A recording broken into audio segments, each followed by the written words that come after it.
Welcome back, everybody. Welcome back. How goes it? It goes. So we were talking about you were talking about food purchases and cheapness of some of the things that you bought, and it got you talking about salt. Uh huh. So I've been watching a lot of Survivor, Australian Survivor, over the past couple weeks of Okay. having nothing else to do, and I sat there and I realized that at one of the challenges they won things like spices, salt, pepper, this, that, the other, and I was like, wow, they've been eating all this bland, rice and beans for all these days. How weird would it be to go from weeks of eating just completely bland everything to all of a sudden you finally get to spice some things up? Yeah. And then I was like, wait a minute here. I know you're not allowed to sit there and drink ocean water because of how salty it is. Is Right. there something wrong with using the ocean water to cook your rice and beans? They've done that before. I've seen them salt stuff with ocean water. I mean, actually just use the ocean water as instead of getting fresh water. Because I always watch them fill up the pot with fresh water. And because I was watching them fill up their bottles and they come over and fill up the pot with fresh water. And I was like, wait a minute here. If they're just excited about salt now, everything that they're cooking is boiled. Right. You could either do all ocean water, some fresh water with some ocean water in it can you do that, or is there something inherently wrong with that? I don't know the answer. No, you can definitely use ocean water to cook with. Absolutely. And there's not going to be all of a sudden it's so salty. If I use straight ocean water. I feel like you probably want to cut it. And it's gonna not. I cut this shit with some fresh water. Yeah, no. I mean, for real. And then sell it by the gram. But there's not. It's not just water and salt that makes the ocean water, though. You got to think there's a lot of other flavors in there. You're gonna get. You're gonna get a fishy flavor too.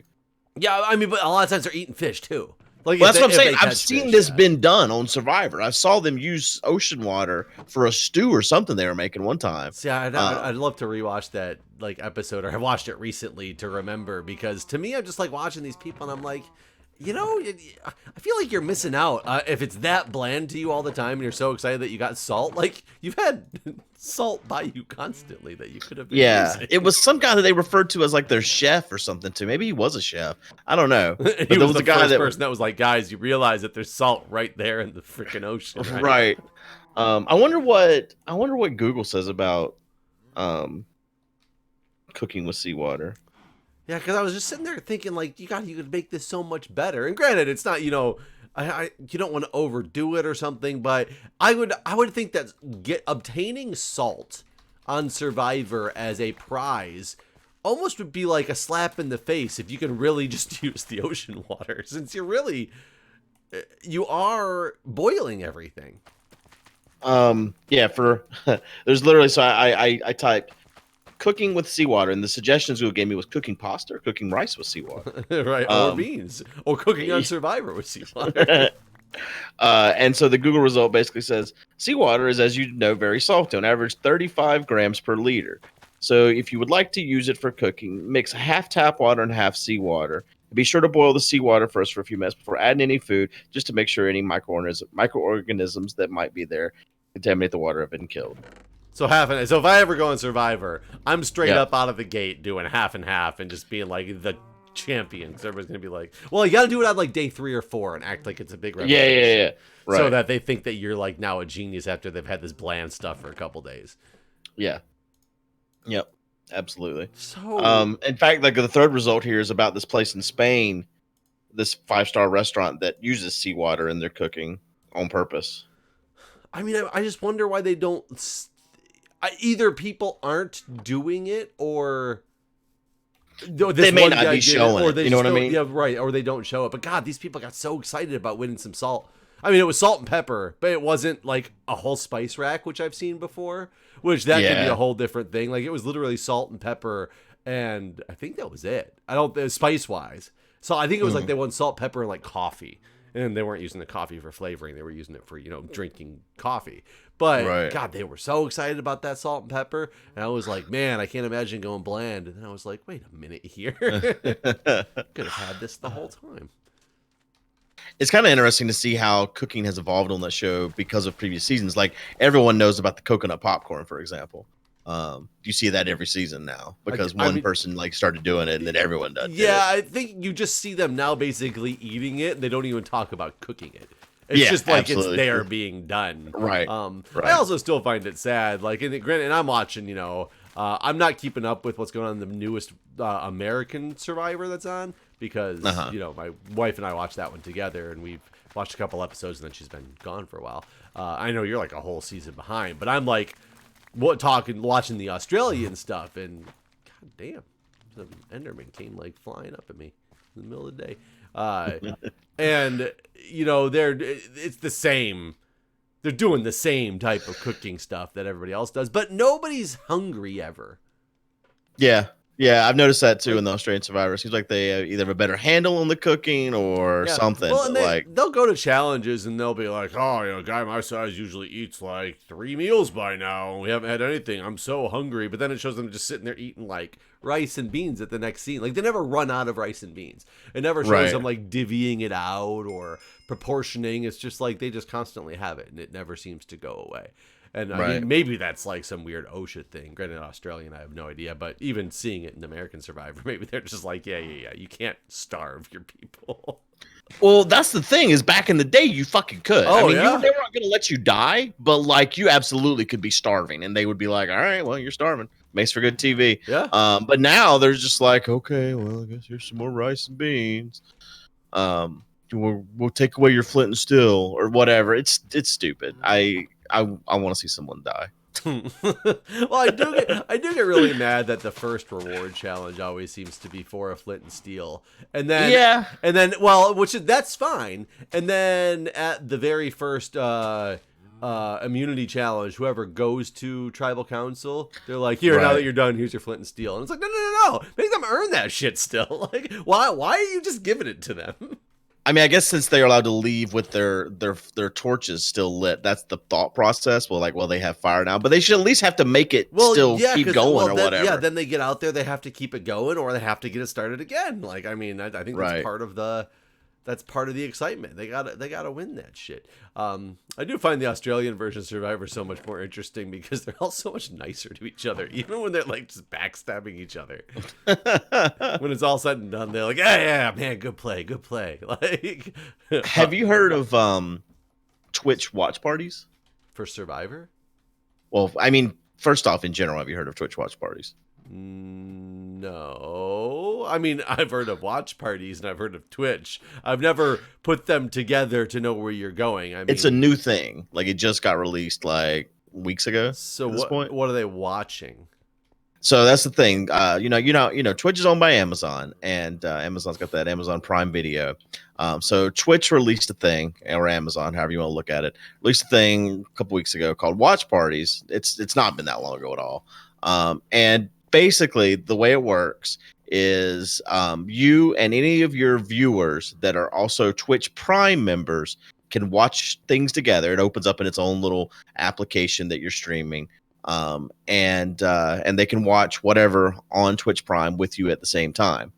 Now, if you go back and watch the VOD of it later, the video's not there because the only way to see the video is if you are a Twitch Prime viewer. So it makes the VODs a little bit weird. Like if I was to do a watch party right now and you didn't have Twitch Prime and you tuned into my stream, you could still open my stream. All you would see is my face staring at a screen and occasionally like laughing or commenting, but you wouldn't know what the hell I was laughing at or commenting on. So it's a little awkward in that regard. But this week ago, they added Survivor to the list of normal Survivor. Okay. American Survivor. So yeah. Should we start at season 1? Just have. So that's the thing. They've added like 10 have seasons. A watch party from the beginning, and like it'll be the biggest marathon. We watch one season in one sitting, and then we sleep. And then we watch another season, another sitting, and then you sleep. Oh my god, that'd be so hard. Well, because they're 4 episodes a piece or something like that? Yeah. Well, I guess no. I'm thinking of the Australian ones. The Australian that's like ones 13 are or something longer. So yeah, they might only be 15. But I don't think they have every season on there. They don't have the latest seasons yet. I know that because I was like, oh, I'm actually interested in this. I would because I so far the watch party stuff hasn't interested me. I looked at what they have on there, and none of it's anything I cared about watching. And then this week they added Survivor, and I was like, oh shit, I haven't watched the last season. This is perfect. I'll go watch the last season and do it with people. But they don't have the 28's the last season they have on there. I think they're on 30 something now. So do you want to know? Yeah, sure. The season that they're airing right now is season 40. Oh, okay. So yeah, they're well behind. Because remember, there's 2 a year, and it's been 20 years. Well, there's not always been 2 a year though. Yeah, there actually has. Really? Yeah. I thought some years they didn't.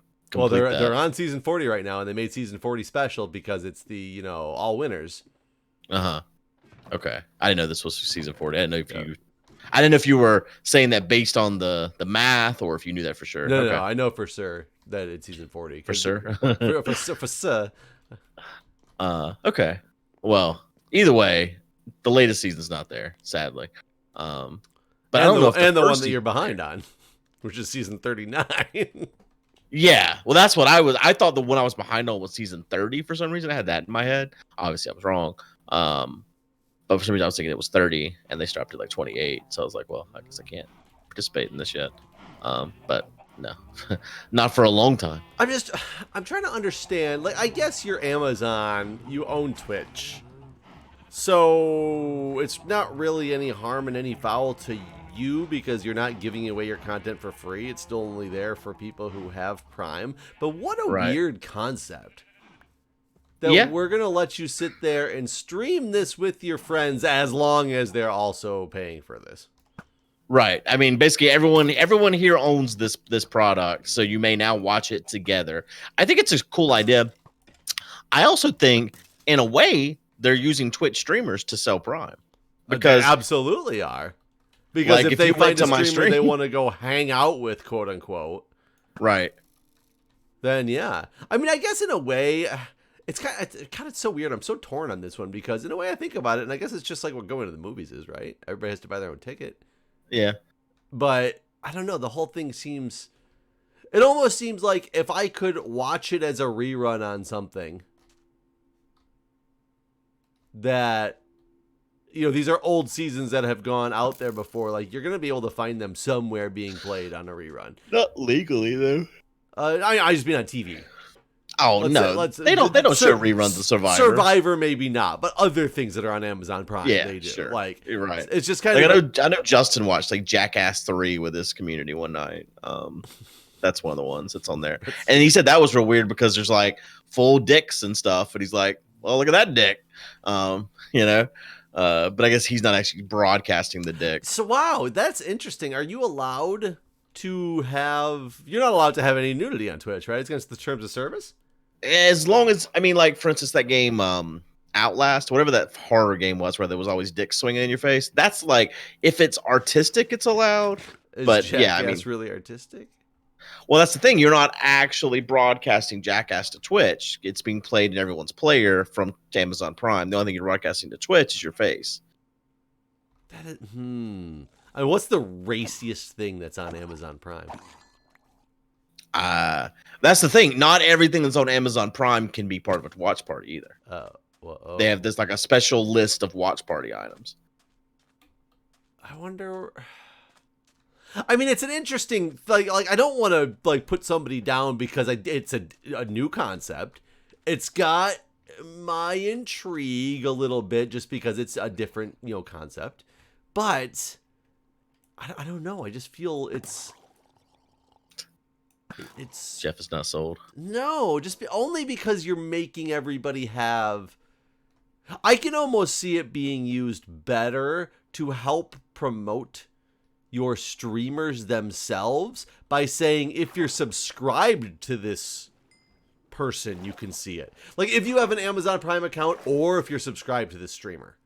And then I would kind of be okay with it because it gives you... There's probably laws preventing this, honestly. You think so? You think it's like the... I guess it could be the agreements that the studios have with Amazon Prime that... they can't. I mean, it's basically like back in the day whenever you bought a VHS and it was like, "There's any fucking body in your room, you better not be watching this shit." You know, no watch parties. It's basically whatever that stupid thing said at the start of every movie. So I think it probably falls under some of that, like that guidelines. Yeah, I guess it could. I mean, that makes sense. It might not even be, Amazon's fault. It could be the agreements that they have or the regulations that exist. Hey, you're not a crazy. My daughter's school, the PTO, they did this. They showed Aladdin right after it came out on DVD, and they sold tickets to it, and they broadcast it like in the playground, basically, one of those big inflatable movie screens, and Okay. I bet there was like 400 people there. There was so many people there, and I wasn't part of the PTO then, and I haven't asked since. But I'm not convinced they did that legally. It's kind of funny because the fire department, we do movies in the park in the summer as a fundraiser, but we don't charge tickets to the event. It's a free thing that we put on that we get donations at. That still doesn't make it legal, though. Well, and that's what I never even thought about the fact that we are just like playing somebody else's work to public. And yeah, I don't know if we have some, as a nonprofit organization, like that, if we have some kind of loophole. I've never looked into it legally. No, I don't think there's any loophole that you get to rebroadcast movies as a nonprofit. Jesus Christ, I went swimming with a dolphin and it's so fast. Yeah, I had that happen Oh at UHC recently, and I was not expecting the speed boost that I got from that. It's funny. Yeah, I think y'all are just breaking the law. It's a good possibility. A very good I'm pretty sure my possibility. daughter's school was too, though. So, Hey, what software is your daughter's school using for? so this is a thing that it is a thing. That's why I asked. yeah, there's no consistency across the grade levels, the teachers, and the schools, and the districts. There's no consistency. So I have to have a lot of different apps installed on her iPad. Because, well, I guess for me, I have to have a lot of different apps installed because she's also doing, so like her classroom uses an application called Seesaw, but a lot of classrooms use Dojo as well. So there's half the classrooms. Never even heard of these. Are these LMSs? Um, Learning management systems? Is that what they are? These softwares are? so I don't know what. You ever heard I of don't know like what. have you ever heard of Blackboard No. or Canvas? I'm not gonna know. No, Okay. just you can stop. I promise I won't know of any of these. Or Yeah, you just say words. I mean, ever heard of Redstone?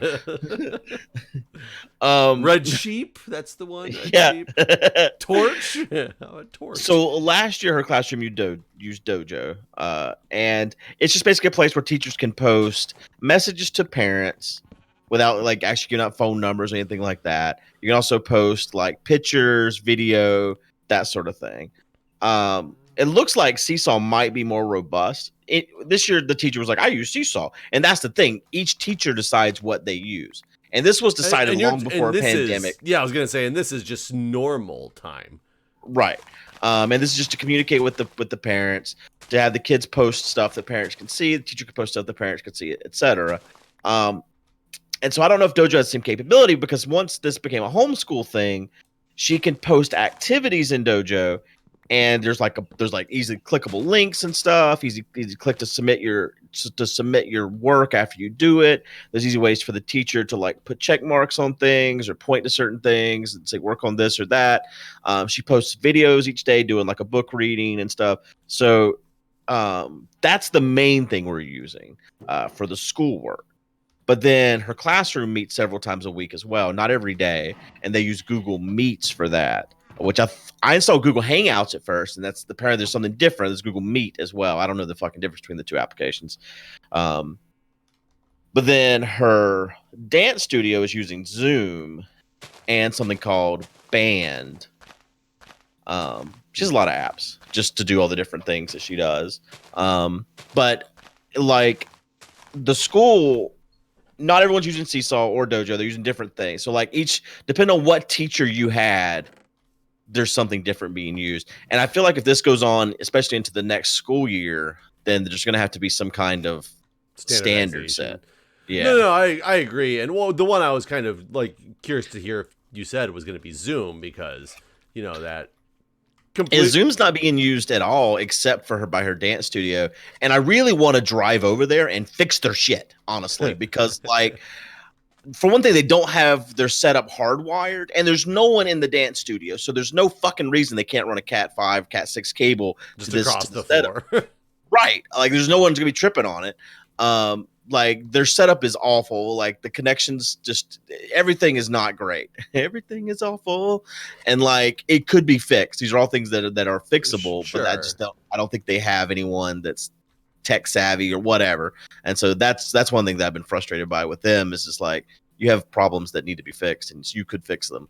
Well, and you're still charging me $135 a month for whatever the fuck this is now. Wow, I didn't realize that they weren't going to change your prices at all. No, my fucking gym is doing the same thing.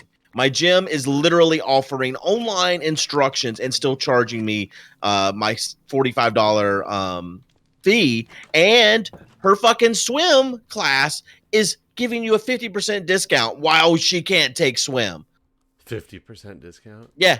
So instead of $88 a month, it's $44. I think that's great, because Planet Fitness, who I belong to, and I haven't really used them, but you got them at the beginning of the year because I was going to get in shape, and then all this happened. I'll blame it on this, not my laziness. Totally. It was this for sure. So I've only had them for like 2 months before everything really started hitting the fan.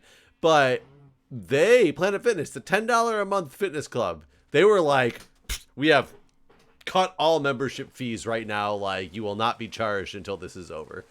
Once they had to close their gyms down, like, they were just like, shut that shit down. Like, so I called to cancel my membership with the gym, you have to go and they want me to come in and sign something. And I'm like, well, when are y'all open? Oh, we can't be open. The governor's got it ruled that we can't be open. But you can't. Sorry. No, that's fucked up, man.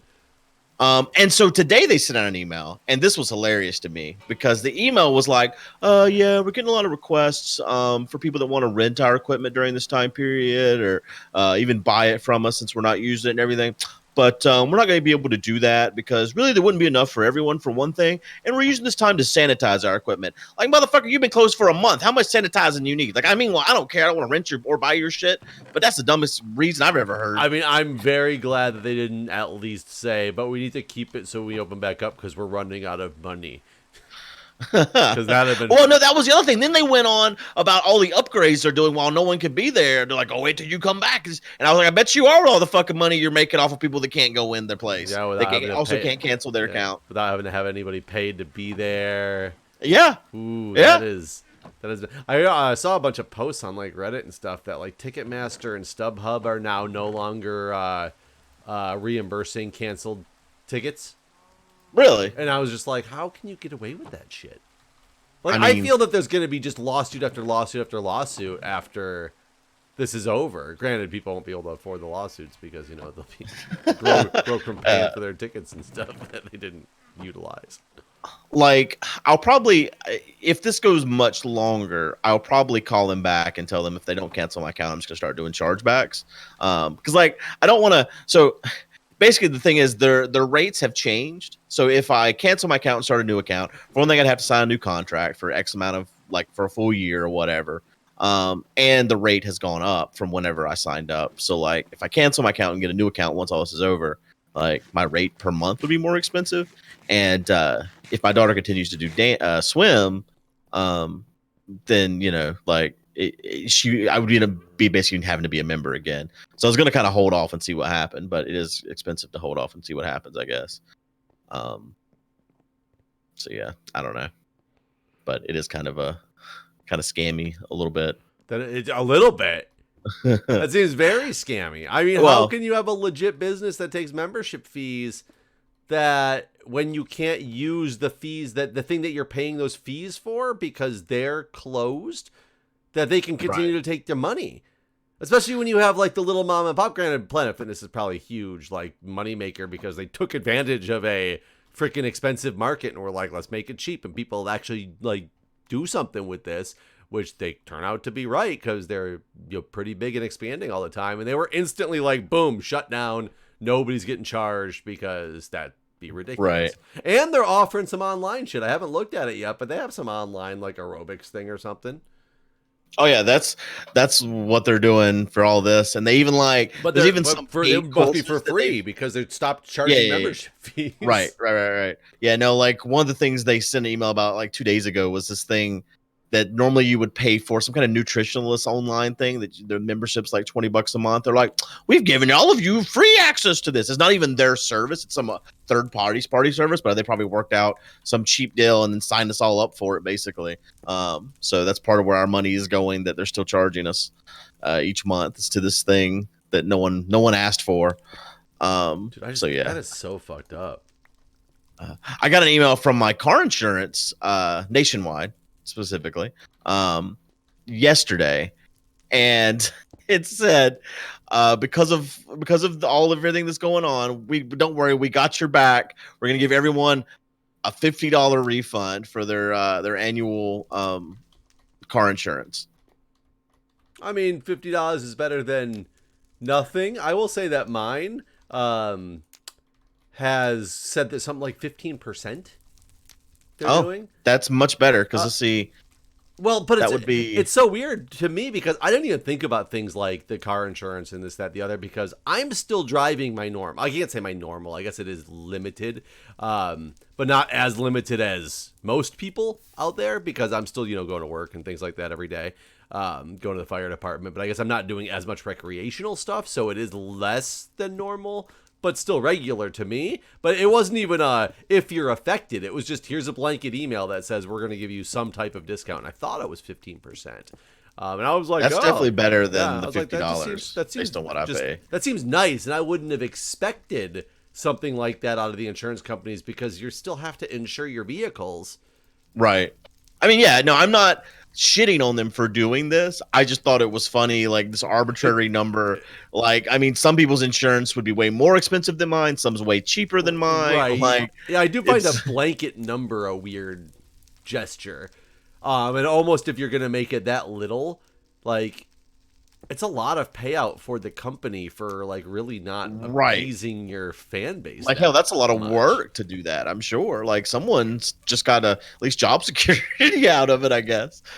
I haven't done anything this episode. I just don't know what to do anymore. I'm so out of things to do. I want to build this storage thing down here, but I'm just too dumb to do it. So there's that. I had to call the DMV because my Ford Explorer, my 2004 Ford Explorer that I bought years ago, that for some reason the district still thinks there's a goddamn lien on. There hasn't been a lien on this car since 2006. They didn't even move to the district until 2010. They still think that there's a lien on the vehicle. And so now I have to get paperwork and prove to them that there is, is no lien on it. So I have the paperwork. And I called the number to find out, like, now how do I get this to you guys so I can actually get the freaking title and get rid of this vehicle, donate it, sell it, like whatever I'm going to do to it. And the lady was like, well, the DMV opens back up on April 28th. I'm like, yeah, you say that now, but really, like, how do I go about getting this done? And she's like I said, the DMV is opening back up on the 28th. I'm like, it's not. I'm like, yeah. I was like, and realistically, no, it's not. So what do I do? How can I get this taken care of? So she finally gave me like the address that I can send it to. I guess it just takes longer when you go through the address, as opposed to just going in. You can get it all done if you just go in. But I'm assuming it's not going to open. And anything I can do to skip the goddamn DMV line, like. Right. Just let me, I will mail it in. You can take it for 2, 3, 4 weeks. I don't care as long as I don't have to go out of my way to go to the DMV, Right. Yeah. The only thing that sucks is I need a check for $26, and I have been out of checks for like 2 years because I don't write checks for any reason anymore. So yeah, I'm pretty sure I have the same check because I still have crystal on them, in fact. There's no but I asked when I got a divorce, I was like, do I need to get new checks? And they were like, nah, just keep using those. And so I probably will for the rest of my fucking life, the rate at which I use checks. Yeah, that's the thing is I remember finally writing my last one, and I don't know if it was I was paying like the nanny or something one week, and it was like the last one in the box of checks that I had for 5 years. Yeah. No, I've definitely had these for 10 years for sure. When I was in high school, when I opened my first checking account, they had Garfield checks, And so I was like, I like Garfield. I'll get Garfield checks. I like Garfields. And I also got a leather Garfield checkbook thing. That was part of the options the bank had. I went all out with this whole Garfield thing.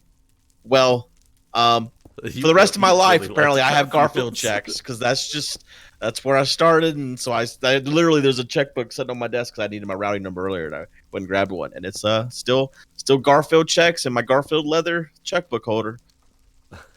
That's funny. Garfield. One more. Well, no, I'll save for the next episode. So yeah, we're out of time. Thanks for joining us. All right, guys. See you.